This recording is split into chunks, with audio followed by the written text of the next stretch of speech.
Remember, toxicity is very dangerous.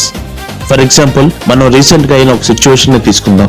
Actor Shivaji గారు ఆడవాళ్ళ వస్త్రధారణపై చేసిన కామెంట్స్ 100% సమ్మతమే. అతని ఇంటెన్షన్ మంచిదై ఉండొచ్చు, కానీ మధ్యలో మాట్లాడిన ఆ 2 అన్పార్లమెంటరీ వర్డ్స్ వల్ల అతను అందరికీ టార్గెట్ అయిపోయాడు. తర్వాత బయటకు వచ్చి అందరికీ క్షమాపణలు చెప్పుకునే పరిస్థితి. సో మనం మాట్లాడే మాటల్లో అంత ఇంపాక్ట్ ఉంటుంది. అందుకనే మనం మాట్లాడేటప్పుడు చూజీగా సెలెక్టివ్ వర్డ్స్ తో మాట్లాడాలి. మీ ఫ్రెండ్ సర్కిల్లో కూడా ఎవరైనా టాక్సిక్ గా ఉంటే ముందు వాడిని కట్ చేయండి, కుదిరితే బ్లాక్ చేసేయండి. ఇప్పుడు 5th క్వాలిటీ, ఇన్కన్సిస్టెన్సీ. ఈ వీడియో ఒకసారి చూడండి.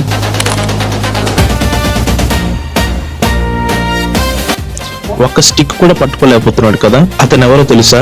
Jackie Chan. ఇంట్రడక్షన్ అవసరం లేని పేరు.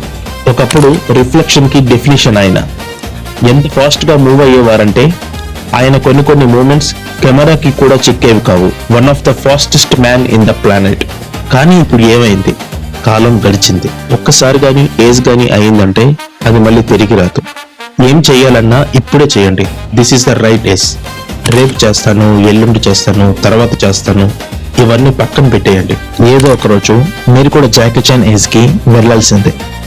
సో ఏ పని అయినా కన్సిస్టెన్సీ మెయింటైన్ చేస్తూ వెళ్ళండి. సో ఫ్రెండ్స్, మనం ఈ 2026లో మార్చుకోవాల్సిన 5 లక్షణాలు ఇవే: laziness, over thinking, self questioning, toxicity, inconsistency. So మరోసారి అందరికీ నూతన సంవత్సర శుభాకాంక్షలు తెలియజేస్తూ సైనింగ్ ఆఫ్, యువర్స్ విజయవర్ధన్.